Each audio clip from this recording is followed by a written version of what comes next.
Hi, I'm Damon Frank, and you're listening to the Recovered Life Show. Every week, we bring you a Recovered Life discussion all about how to get unstuck in areas of your sobriety that are keeping you from living your best recovered life. Remember, addiction is a life-threatening condition, and the information in this discussion is provided as a resource only and is not to be used or relied upon for any diagnostic or treatment purposes. This is not a substitute when professional diagnosis or treatment is needed. Now, let's jump into the discussion. Welcome, everybody, to Unstuck, a recovered life discussion. My name is Damon Frank. I am a sobriety coach, and I am here today with my co-mod, Ann, Access to Experts. And like every week, we come to you with the Unstuck Room.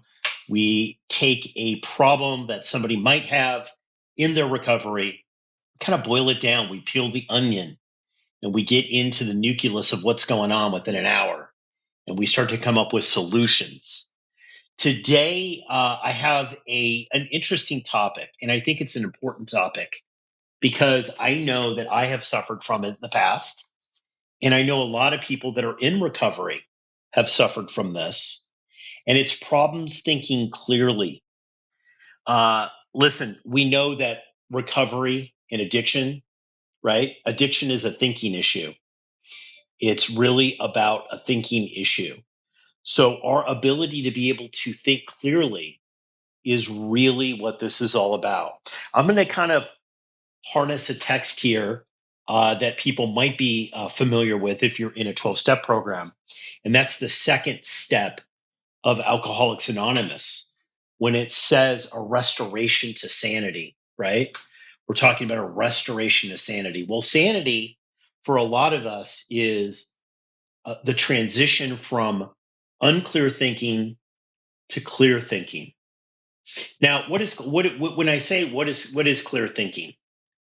Clear thinking is the ability to be able to think something through, to be able to see all sides of it, to be able to stay in a neutrality, to be able to look at pros and cons without getting emotionally charged and go everywhere. It's the ability to be able to see your thoughts all the way through. That might be a goal that you have. You can see all the way through and think clearly about how you would get there. What are your obstacles? What do you need to do? Thinking clearly also might be conflict. You're in some sort of conflict. You've been stressed, you've been triggered, you've been pushed. Are you able to think clearly all the way through? It might be in regards to relapse. A lot of people are constant relapsers. They're unable to kind of think clearly about what that first drink, what that first drug, what that first codependent activity might lead to. So we're going to dive into this today. I'm so pleased to have Ann as my co-mod. Always has great things to say. How you doing, Ann? How's your week going? And I'd love to hear your initial thoughts before we dive into the nitty gritty here of clear thinking. Have you ever struggled with thinking clearly in sobriety? Well, happy to be here, Damon. Have I ever struggled with thinking clearly, sobriety and otherwise? Of course. Life comes up and, different situations, and we're not sure how we feel about things. We're not sure how we feel about people. So, kind of sorting through our thoughts is just what we do as humans. Every time we want to do something, we have to think it through. Can I do this? Does it make sense? Do I want to do it? How do I do it? So, for me, that process of making a decision is where we're not clear. We're just in a mucky if you will, but we have to go through that to be able to make a decision. So in sobriety, heck yes, absolutely. Especially when I first came in, there were a lot of decisions to be made. I was bartending when I decided to stop drinking. Well, not a good place to be. So, okay, what do I want to do? make a decision. What kind of job do I want to have? Which relationships do I let go of? Which relationships do I build? What do I do with my health? There was a lot of questions about that. So yes, there's a lot of information that clear thinking need to come in place. And I love that quote you brought up. Basically, second step. I mean, I had no delusions about my insane thinking, and came to believe that power greater than ourselves could restore us to sanity was exactly that. I didn't have to be convinced that I wasn't thinking sanely and doing the same things over and over again, getting you know getting the same results and thinking I'm going to get different results. Yeah, for all those reasons, definitely I know exactly what it feels like not to be thinking clearly. And I know how to go through the process of thinking clearly for myself and how to make a decision. It's been a practicing. So I'm going to hand it back over to you, Damon. So get us started and we'll share and just keep Yeah, on. absolutely. And thank you, Anne, for being so honest and upfront about the struggles that you might have had in that, in thinking clearly. We are going to get into, we promise everybody that's listening here, we are going to get into some solutions. Anne and I are going to dive into it. I wanted to just set the stage real quick here about our hour together. This is a recovered life discussion. It's the Unstuck room. If you're just joining us, we love people to come up and contribute, to chime in on their thoughts about the topic that we have about getting unstuck. Look, we're all in this together. This is about being part of a community, right? To be about part of. So, just a couple ground rules that we have. Just be loving and kind when you share, when you refer to yourself and others, and also just use your first name. This is the replay is on, and this is used for our podcast, the Recovered Life Show. So just be cognizant of that. We'd love for you to come up and talk on this topic. Look, Anne and I have decades of sobriety, and one of the things that gives us is the ability to be able to look back and see patterns. It doesn't, we all only have today. So if you have a day or you're struggling to get a day, we have the same amount of time, right? We have the same amount of time in recovery, which is right now. That's all we really have. But what it does do is a bunch of right nows together, right, over a period of time, gives us the ability to look back. And I think also as a sober coach and working with others, I see a lot of patterns in problems with thinking clearly. Look, and I'm gonna go right up front. I think one of the things I did not want to do right at the beginning of my recovery was to tell people that I didn't think clearly. I have I have sometimes little episodes that I'll go through now, even 3 decades into this, where I might not be thinking clearly, right? And I have to kind of stop myself. Not as clear as I'd like to be, much better than when I first came in, right? And most of the time, I can tell you I am thinking clearly, right? And that's the only reason for that is my recovery. So let's dive into this. I want to talk about the actual problem of thinking clearly and maybe some of the symptoms that you might have, some of the things you might see in your life, and what that kind of brings up and what that kind of keeps us from being able to do, right? Now, I see a lot of people, and myself included, that have a focus issue, right? This is one of the symptoms that you might see if you can't think clearly. You have a focus issue. And what happens is you can't stay on one thing long enough to try to solve the problem, work through a scenario, achieve a goal.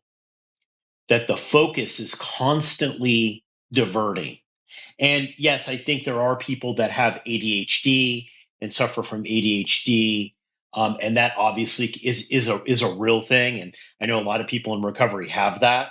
I'm talking just an overall lack of focus, meaning there's so many things going on in your mind at one time that it's very hard to kind of settle in and to focus on what's in front of you in the here and now. Some of the symptoms that you see in lack of focus is the inability to focus on one thing for a period of time. It's your mind racing constantly, constantly picking up a new thread, right? Of thought and running with that thread of thought, not being able to stop and put a little pause and kind of just think one thing through and think about the pros and cons of moving it. If your mind is moving like an EDM DJ, right? Maybe you could have a problem with being able to think clearly. The second thing is, and I think that this is really important, is the lack of process, right? One of the amazing things that I've gotten in my recovery is that I've been able to enact processes to take me through something, whether it's achieving a goal or dealing with a conflict or working a step. There's a process that I can start and I can finish. Many times I find that the problem about thinking clearly in sobriety is a lack of a process. Look, let's admit it, when we were out there, it was just we did whatever we needed to do within that moment to get us to where we needed to be. But in recovery, we find that that type of insanity, which is outlined in step 2 of Alcoholics Anonymous, no longer works for us. So do you have a process to get from A to Z? If you're lacking process, you just don't know how to do it or think clearly or think through a problem, that can be a huge major issue, right? So one is focus, 2 is process, and the third thing that I'm going to say is persistence. Persistence. You might be a clear thinker one day, but the next day you're not. Are you able to keep going? Are you able to keep moving through to make that vision that you have in your mind happen, right? Or move towards a goal or complete things, right? Many people don't have the focus, the process, and they don't have the persistence. It gets old. So then we're sidetracked and we move on to something else. The fourth thing is a routine. And that's a little different than process. A routine is, have you built a life where you can think clearly? Look, so many of us have lived in chaos for so long that it's very, very difficult to get on a routine. One of the things I really needed in early recovery was a routine. But what I really disliked deep down inside was routine. I'd get bored from it, but I needed it. So routine, if you lack routine, meaning you can't, you're recreating the wheel every day. If you're recreating the wheel every day, that might be a problem with being able to think clearly in sobriety. And then, I also want to bring up here the fifth is perspective, a lack of perspective and awareness about yourself. So many of us um, are unable to applaud as the acorn, right? But we want to become the oak tree. So it's very, very difficult if we don't have a good perspective about who we are and what we're all about. So many people get into recovery and they feel broken. So they stay broken. And that perspective about how they view themselves hurts them. It hurts them because they're not allowed to move forward and achieve anything because it's outside of the paradigm that they've built to who they are. Broken people make broken decisions. Broken people have broken thinking. So if the perspective and the box that you've put yourself in is broken, then you're always going to have a hard time thinking clearly because you're going to keep coming back to the paradigm that you set up, the story that you've set up, that you're just a fuck up, that you're just can't make it happen, that you're somebody that's always sick, always unemployed, always broke. If you've created that paradigm for yourself, you're going to have a hard time thinking clearly because the resentment against yourself is going to keep coming back in the crucial point that it takes to double down on this clear thinking. So I've outlined a couple of things that could be symptoms of not being able to think clearly: focus, process, persistence, lack of persistence, routine, lack of routine, and then a lack of perspective. So I'd love to hear from people. We're going to get into the solution. How do you think clearly? How do you think clearly, right? How do you move forward and really start taking a hold of your thinking and not be capsized by it? You know, one of the things about recovery is we feel a lot, but sometimes, and that's a good thing, but we can capsize ourselves by getting so enthralled and enmeshed into the emotional part of thinking that we can't actually see the forest from the trees. And we end up just chasing our tail and being in one big circle. And I'm going to turn it over to you for any thoughts that you might have on the symptoms of thinking clearly. If you know, we could definitely, if no one wants to come up and share right now, we could definitely talk about things in our past that we didn't think clearly about, but now we've been able to rectify. I'd love to hear your thoughts on this, Anne. Yeah, well, you shared so much. I will tell you that was a lot, and you got my wheels turning. But I do want to say something that's important to me. My perspective. I do not like to use the word broken. I we're always evolving, we're always growing, we're always changing. So to me, it's not repairing that needs to be done. It's building and evolution. So anyways, that's what I want to say. So um and I totally agree with you. Okay, focus. Being able to focus on one thing is really, really important. If we have too much going on, it's hard to make a decision. And so, what I do, the tools that I use, whether in business or whether it's in recovery, which my thoughts always affect every aspect of my life. So if I am not able to focus, that means I have too much going on. There's too much information, too much, whatever it is. I separate them. Okay, what exactly is the challenge or the opportunity in business, in my personal life, in health, and separate them and then deal with them individually. Because when they're all jumbled up together, and sometimes one triggers the other, so if I'm super stressed working on business, I may get a headache, and a headache is going to slow down what I'm doing. So separating them and dealing with them one at a time makes it easier, makes it manageable. Now, process is really, really important. A simple process that I use is the serenity prayer. Whatever the situation may be, it's like I stop, okay?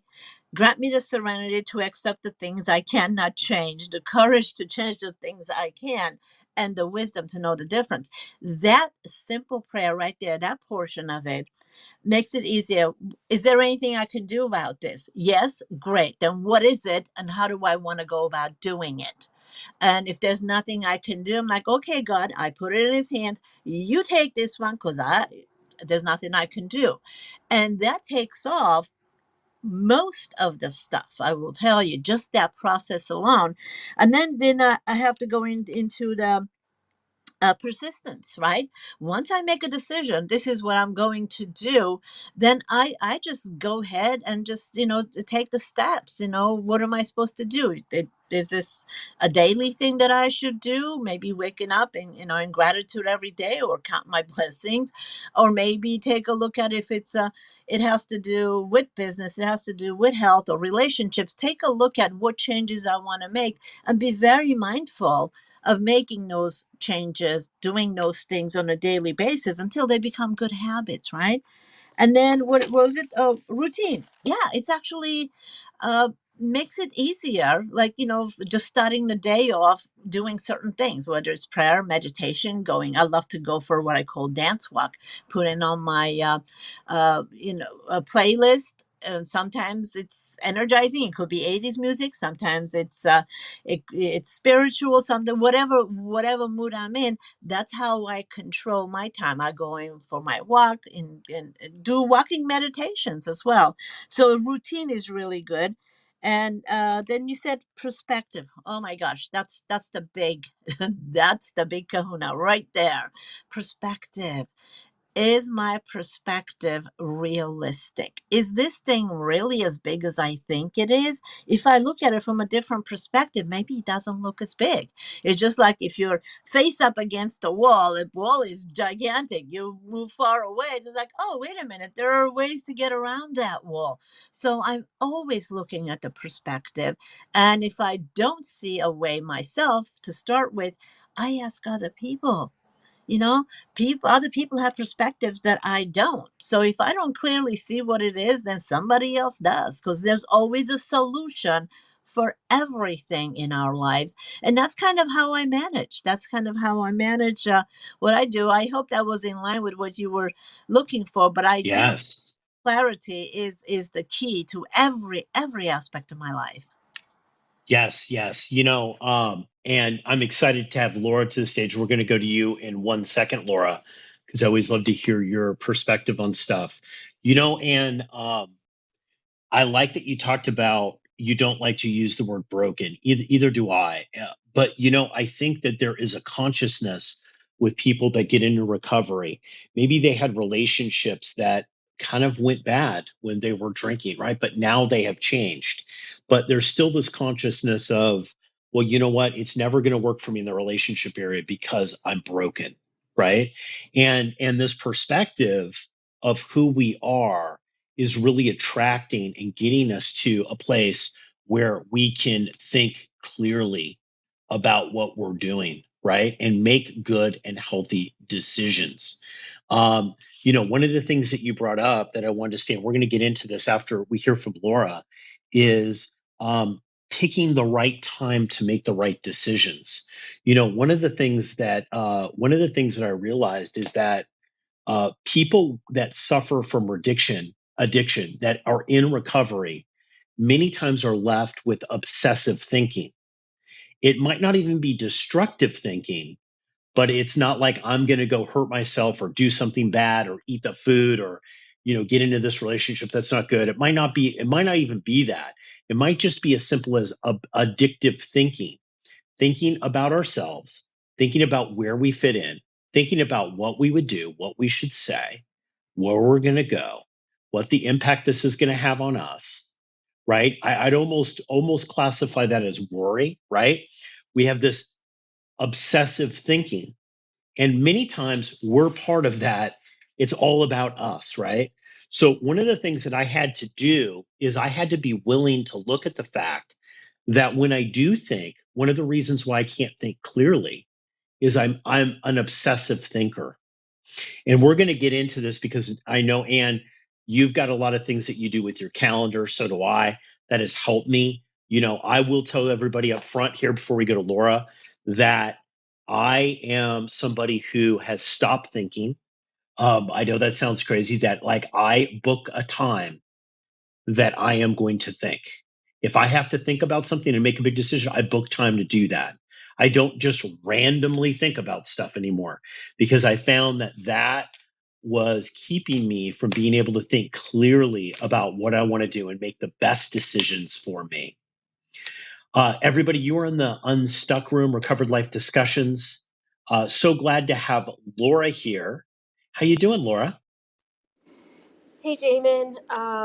Hi, I'm Laura. I'm an alcoholic, and this is such a fascinating topic to me. And here's why. I have definitely no. So I've been sober after my last relapse. I've been sober now for 18 months, and in that time, I have definitely noticed um, a shift in my ability to focus, in my ability to think clearly. Um, I will say this: I've never felt better about my sobriety than I do right now. I've never felt clearer in my recovery path, and in the things that I'm doing for my own self help um, on a daily basis to stay sober and to stay mentally healthy. But yet, I find that I feel so scattered in my thoughts. I work primarily from home, and I can find myself like I'm working 1 minute at my computer, and my desk, looks out over a window, and like I can catch myself 5 minutes later. I'm just staring out the window, and I'm not working anymore, and I don't even know how I got there.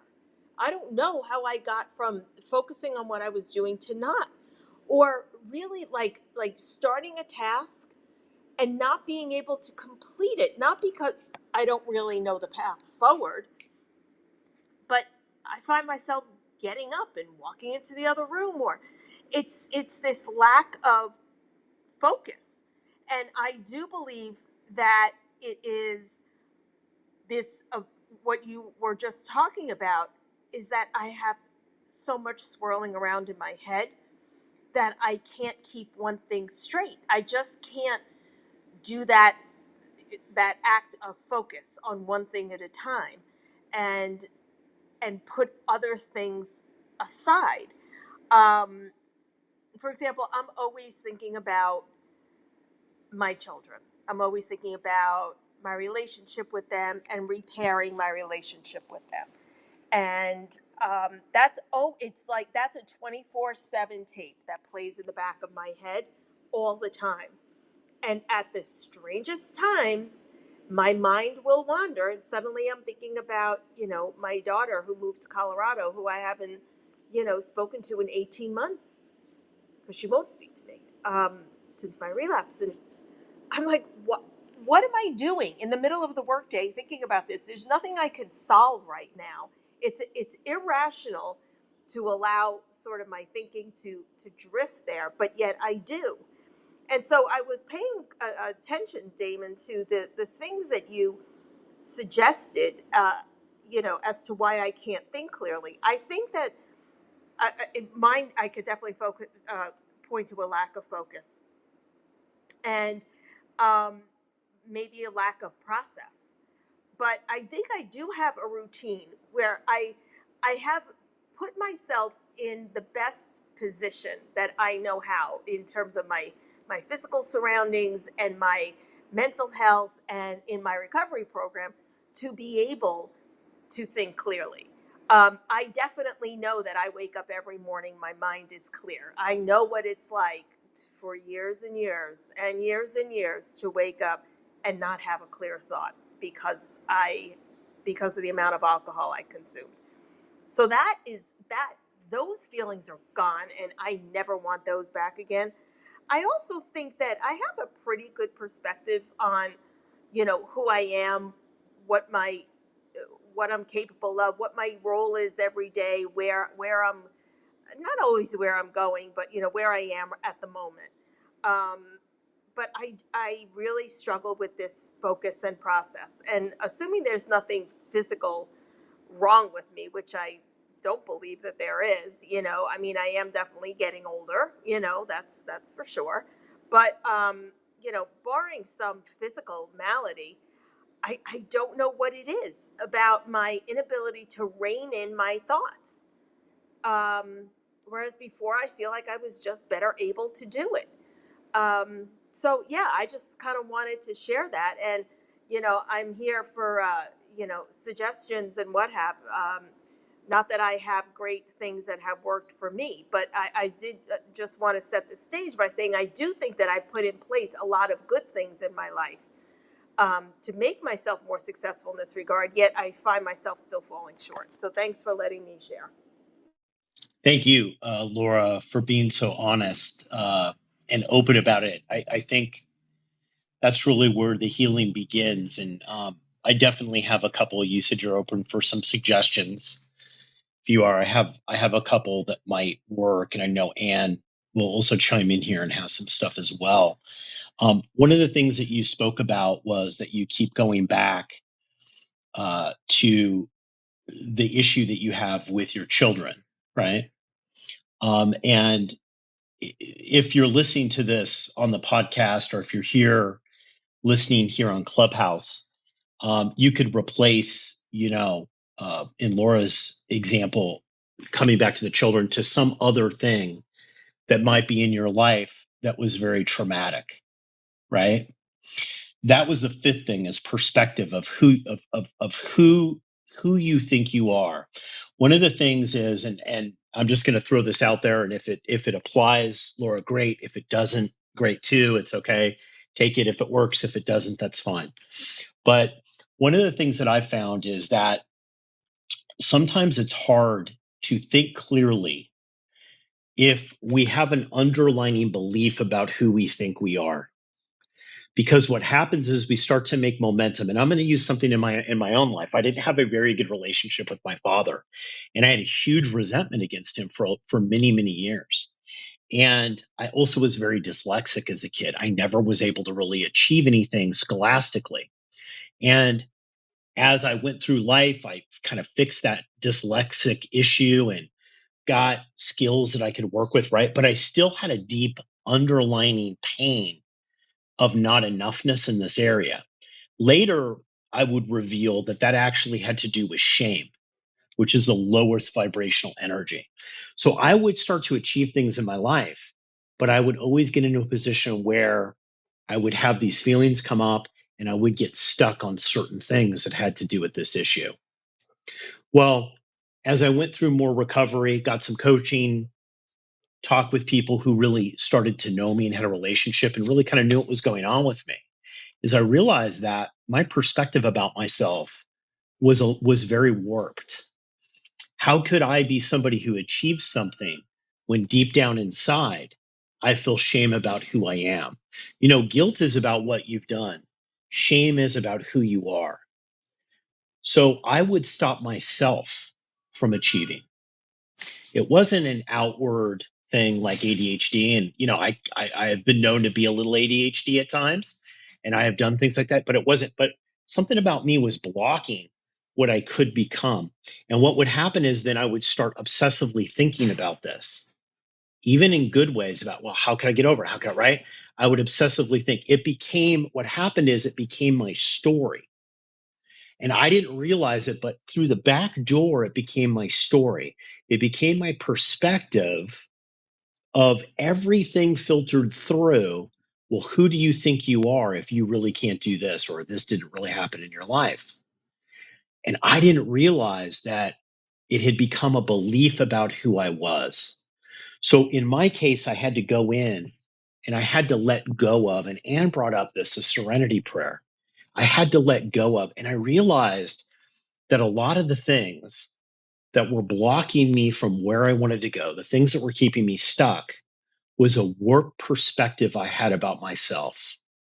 And that is what causes major ups and downs with people who are in recovery. It's this huge, I'm gonna show them, I'm gonna move it, boom, then all of a sudden down, right? And it's because we can't sustain it, because deep down inside, there was something about me that wasn't healed. And until I could actually dredge that up, write it down, and actually say, you know what, I've done everything I could do to heal and repair this. And now it's time for me to let go. And I no longer have to view myself through those glasses anymore. I can let go of this. I'm giving myself permission to move on. And if the people around me don't want to move on, that's got to be okay. That's okay. I understand. It's all going to be okay. And I remember the time that happened with broken relationships that I had in my life, when I realized, when I gave people permission to do what they wanted to do and believe what they wanted to believe. And what happened is I became free to think clearly regarding relationships and people in my life, because they didn't own me anymore. They were going to do what they were going to do. And you know what? I was going to do what I was going to do. And what I was going to do is not put myself in that situation anymore. I was going to seek out different experiences. Laura, I hope that helps a little bit. I'll open it up, Laura, if you want to come back on stage, have comments, or Anne, if you have anything to say about this. I have to just say, Damon, wow, did that hit a nerve? That is very descriptive of what it's funny. I just had this conversation with my sponsor earlier today. It is, I think, exactly what I'm doing. And that, that constant like ruminating kind of going over and over again of the things that, I'm not, how they must be perceiving me as this bad, mother person. And that's what derails me. I think you're 100% right. And it is about, I guess, at some point, like if I'm understanding you right, I have to just say, there's they can feel that way, but I'm not going to feel that way anymore about myself. I'm not sure how I get exactly to that point, but I guess recognizing it is the first step. And I think also, Laura, too, I think, Laura, too, is that one, I just want to acknowledge something. You're doing a great job. You're doing what many people, what 90% of the people won't do. You're staying sober. You're staying sober for 18 months. You're working. You're living a life. You're doing it. So I think you need to applaud for yourself, Laura. You're doing great, Laura. And you know what? And here's the thing. You might not have people in your life that are telling you that, but I want to let you know you are doing great. And the people in your life that might not accept the fact that you've gotten sober, and maybe you did things, right? Look, we've all done things. And you're talking a little bit about the amends process. That's an important thing. But also, what's an important thing too is to understand what you did and not do it again.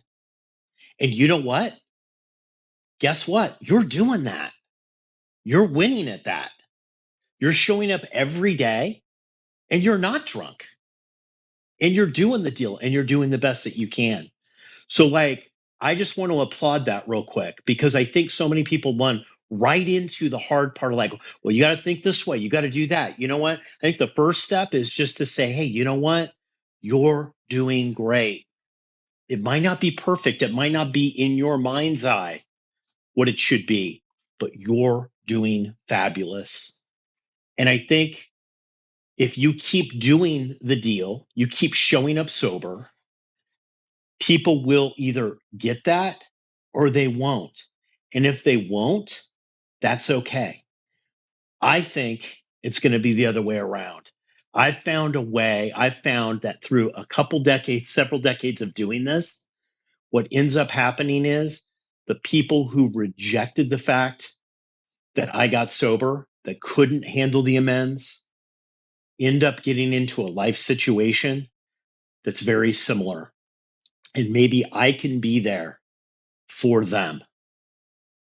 I hope that helps a little bit, but I do want to applaud you, Laura. Thank you, Damon, so much. Wow, this has been very impactful and very helpful. I truly appreciate it. Thank you. Thank you. And what's I do. I know you've had this experience, right?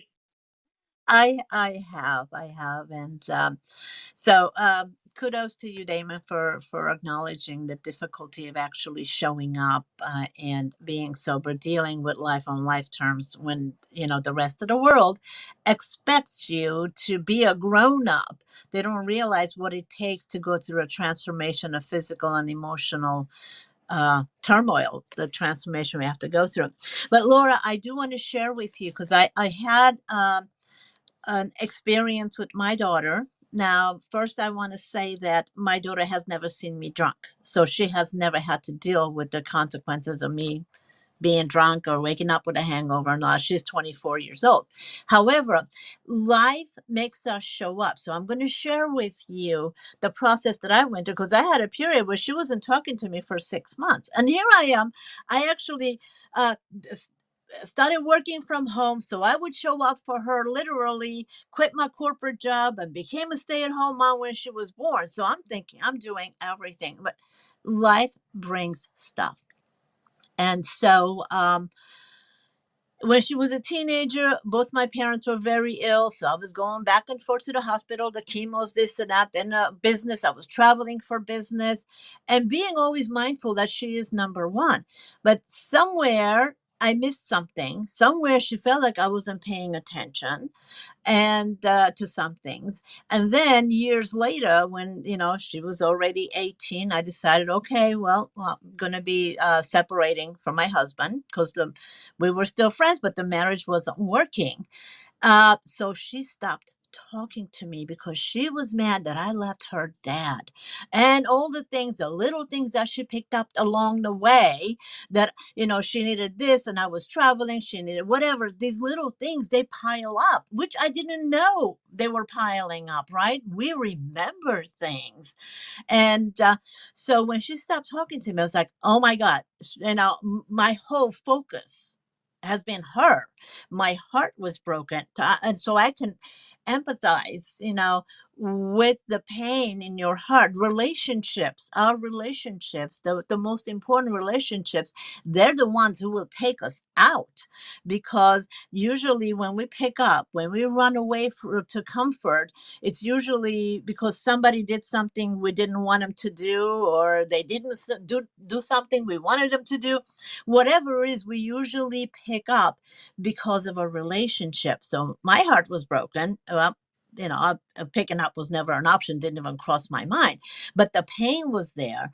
And so I'm like, okay, what am I going to do with this? What I did is basically take a look at what was my part. And I didn't realize she thought I missed that. And I said, well, I'm sorry, I didn't know. I apologize for all the different things. I looked at them one at a time. And the thing about it, first and foremost, I had to come to terms with myself. Did I do everything to the best of my ability? The answer was yes, the best of my ability at that time.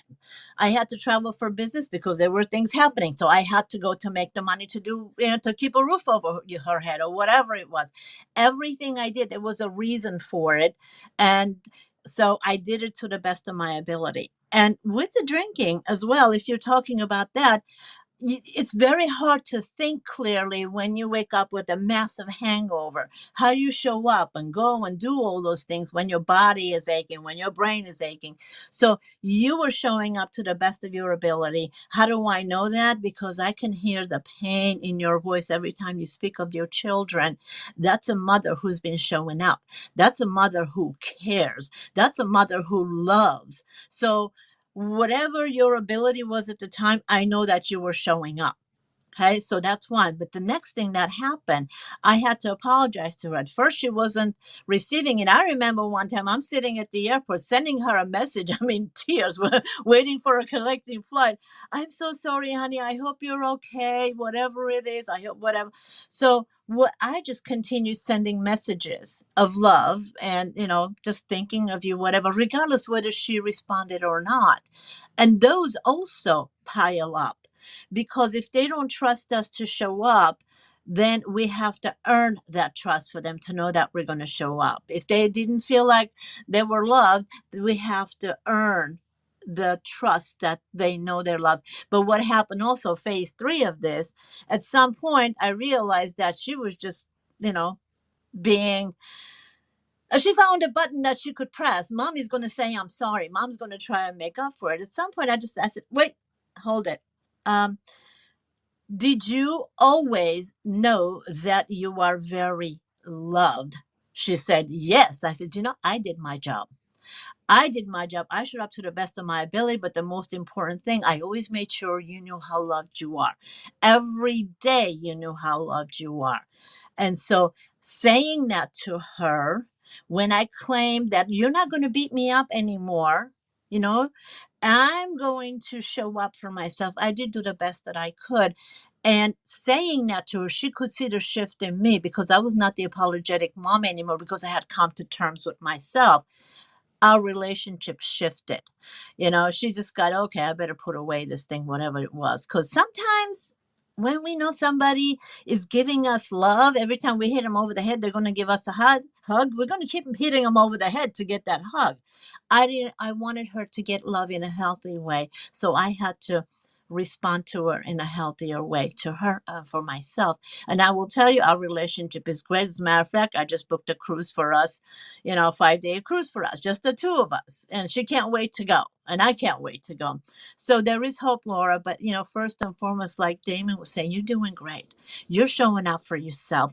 You love yourself because we teach people how to treat us. If we're constantly, apologizing, crawling for forgiveness, well, the first forgiveness that we need is for ourselves. Once we do that and know that we're showing up, our head goes up a little bit higher. We show up and we act differently. We respect ourselves and they respect us. So I hope that helps because I think you're amazing. You know, just hang in there. You're doing great. And I'm Thank, complete. thank you so much, Anne. God, so much of your story is right on the nose and I can relate to. And I am listening to every word both of you say. And it's been extremely helpful today. I can't even thank you both enough. Thanks. Thank you so much, Laura, and thank you, Anne. I did want to dive in, Anne, about some solutions here to thinking with clarity, right? I know we were and had discussed at the beginning, we were going to look at some of the symptoms, but we're also going to dive into some of the solutions. And I wanted to tackle real quick a couple of solutions, and I would love to hear your thoughts on these and get into a little power tip session here to help people if they're struggling with thinking clearly. And guys, I'm going to tell you this. These tips have been hard fought for me. I'm somebody who literally had to kind of duct tape myself to a chair sometimes to make clear thinking happen because I either wanted to avoid the pain, right, of what that might mean if I'm thinking, or obsessive thinking, or just not wanting to deal with it, or just flat out confusion, right, and uncomfortableness. And I think that's one of the signs I could have put actually, and is uncomfortableness, right? Uncomfortableness when we have to think clearly. Um, One of the things that was a game changer for me is I started to write down what I want and what I wanted to do. Okay. And I'm going to just share a little thing that I've done. Mine was very 1.0. And I did this and I still do this now if I feel that I'm having confusion and lack of clarity in my life. What I actually do is I will take 3x5 cards out and I'll write down what my main goal is. Or, and then on the back of it, I'll write tasks, right? That might be, hey, I'm going to pay my bills on time, or I'm going to work on a portion of my business, or I'm going to do something with my daughter, right? Like what's important to me, knowing what I want. Now, people say, why do I have to write it down? I've got it here. I don't need to do that. The reason why is there's something with writing. And look, I'm dyslexic. I hate to write. I like to type. I'm a good typer. Really do not like to write. It's very hard for me, but I write it down because having it down on paper on this little 3x5 card really, really helps me get clear. Now, what I did in the clarity area, which was a game changer for me, is I got a rubber band and I carried those 3x5 cards in my front pocket. I carried them on me. Didn't write them on a spreadsheet, not a Google Doc, not an app. They were physically on me. And when I felt that sense that I couldn't think clearly, and that's usually for me comes from confusion or over analyzing, I would stop. I would reach into my front pocket. I would undo the rubber band and I would sit there and I would literally walk through and read what I wrote because it would pull me back in to what I really wanted and what I said I was committed to.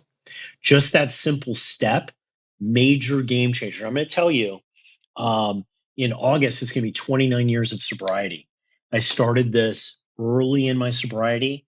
And even today, when I'm confused, I do the exact same thing. Do the exact same thing. Because what it does is it calms me down and it narrows me in to what I said I was going to do, what I know when I was thinking clearly what was important. It wasn't doing the dishes at this time. It was focusing on this specific thing. and it brings me a comfortableness of clarity. Yep, that's me. I wrote it down. That's what I said I was going to do. I don't need to think about it again. I've already thought about it, right? And it gave me an ability to just jump right in to doing what the most important thing of recovery is actually taking actions, right? And would you share with people tips that you've used when you've had problems thinking clearly in sobriety? What do you do to kind of get yourself back on track? Oh gosh. Well, the very first thing I do is, as a matter of fact, I even have a picture of it. It's a coin. It says, "Relax, God is in charge." That's the very first thing I do, and like you, I do take a look at it and the things that I can do, and I have, I'll go to. I have a bunch of little notebooks, the really cheap ones or whatever. I'll just buy them by the dozen, and I keep them handy. And then just like whenever a thought comes up, I'll just write it in there, just brain dump whatever comes up, get it out of my head, and that stops me from thinking. But you know what happens? It's amazing in that state. A lot of the things that just comes out automatically are some really good solutions. So the first thing I do, I just stop and just kind of just write out. Sometimes you're just scribbling. Other times you're just writing a thought and drawing things out, whatever it is. So that usually gives me a solution to whatever I'm thinking about. I hope that's in line with what you're saying, but that's one way I do it, whether it's a personal problem or a business or whatever. Relationships are my major thing right now. you know thinking different ways, because here's the thing that I think might make a difference. The things that we normally do, we're on autopilot, right? We respond to certain things a certain way because of past experiences. Our brain is like that computer, just goes in there, pulls out a solution. And so stopping and intentionally thinking, coming up with different solutions, different ways of doing things, new ways of doing things, actually interrupts that autopilot, and it gets me engaged again. And I'm doing that. I'm doing that with relationships right now, because I'm like, okay, I'm ready to date again. What do I want? And I find initially, I'm having to stop and say, no, that's not the guy I want. I want this, I want that, and I'm putting some new things in there that I do want. So the pattern interrupt, if you will, right? Because we just automatically do what we've been doing because it worked, or maybe it didn't work. We're just on autopilot. So, anyways, I'm going to hand it back over to you. So that whole thinking process, sorting process, and creating new opportunities is what's working for me. So back over to you, Damon. Absolutely. I love that, Anne. I think that's so helpful. I'd like to take a minute here just to reset the room. You are in Unstuck, a recovered life discussion. If you are not following this room, please do that. Go ahead and hit that green Monopoly house up there and follow this. And also follow Ann, follow myself on Clubhouse here. If you guys are listening on the podcast, we'd like to welcome you. And you can find out everything about Recovered Life and also become a free member and get access to our exclusive Volley community and exclusive content 100% for free. All you have to do is go to recoveredlife.us.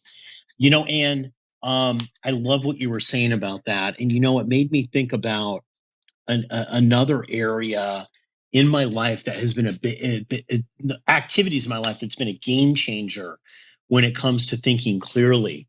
And this has been identifying that I can sometimes obsessively think about things, right?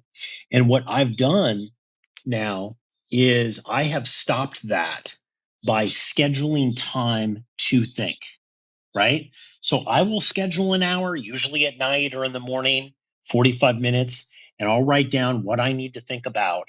And then I'll think about it during that period of time. When that 45 minutes is over, half an hour's over, 20 minutes is over, hours over, however long I give myself, I write down my thoughts that I have about that, my conclusions, and then I stop thinking about it. I know I've realized that in life, most of success comes from the actions you take, not what you're thinking about. I could be thinking about great things, but not taking great actions. So I try to spend most of my day creating great actions. So I could think about doing the Unstuck room, or I could do the Unstuck room. I've already thought about that I wanted to do it. Now I'm doing it, right? So I don't try to spend a lot of time thinking and reevaluating. And if I do, I book myself out and I give myself an hourly rate about what do I think my time is worth. So if I've spent an hour and I've spent a couple $100 of my time, I then ask myself at the end, was that worth it? Could I have shortcutted that? Could I have only booked myself out for 15 minutes? Or is this just obsessive thinking? This has been a game changer for me because I realized that I'm a bad coaching client for myself. I'd be calling myself 24/7. And I started to ask myself, Damon, if I was coaching myself, what would I say? I would say, hey, Damon, stop thinking about it, start doing it. We've already know what we need to do. Just do it. Right. So booking that time out to think and then not spending time to think about stuff like this, huge game changer in my recovery. And do you have any final thoughts here before we end the room? I know we're up on the hour here. This has been such an impactful, great time sharing with everybody, and I've just so enjoyed it. No, actually, I just want to say I love what you just shared. And would I would I listen to myself 24/7, or would I welcome a phone call that interrupts what I'm doing to listen to the same thing over and over again in that day? The answer would be no. If it was a client calling me, I was like, we just talked about that. Why don't you go do that? And then come back and we'll see what else we can do to solve that. I wouldn't want to listen to the same thing over and over again because it doesn't do anything. So, you know what? I love that. You guys think about it. If it was a friend of yours, or if it was a sponsee, somebody you're working with, a client, if you just spend an hour talking with them about something, the problem that they had, and you say, hey, why don't you try and do this? And they called you an hour later saying the same thing. You're like, we just talked about this. The 2 hours, we just talked about this. I love that visual, Damon. If would I fire myself if I was the client? And the answer was probably yes, because way too much time for the amount of money that I'm getting, right? Oh, I love that. Back You over know to what? One of the ways that got me out of that, Ann, was I started with a very low number. It was like $50 an hour, $100 an hour. And what I would do is I would keep track of all the times that I was thinking, right? And then what the results were. And then write yourself a check, or write that check to a therapy, or to like, not therapy, but a nonprofit or some recovery group or something that could use that money. You'll start to realize that you've spent five, six, seven, 800, $1,000 of your time just obsessively thinking about things that you've already figured out. It's a circle. And I realized this is the exact same thing when I was drinking. I would drink, I would obsess about it, then I would have the first drink, then I would go, right? Then I couldn't stop, then it would be right. Then I would have the realization that I have to get sober, right? It was this circle, this loop. And anybody who's listening to this that has an addiction issue or is in recovery understands being on that treadmill. And, at some point you learn, even if you win the rat race, you're still a rat. The deal in recovery is to get off the treadmill, it's to get off of it. Right. So I had to stop this circular thinking because I'm not able to live my best recovered life doing that.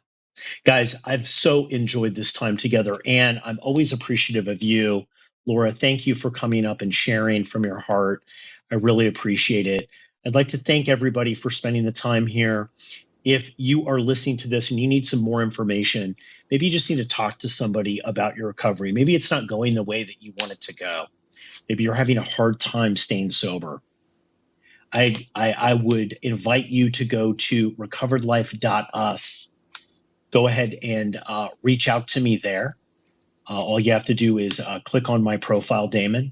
Reach out to me and let's set up a call and discuss where you're at. Maybe I can help a little bit.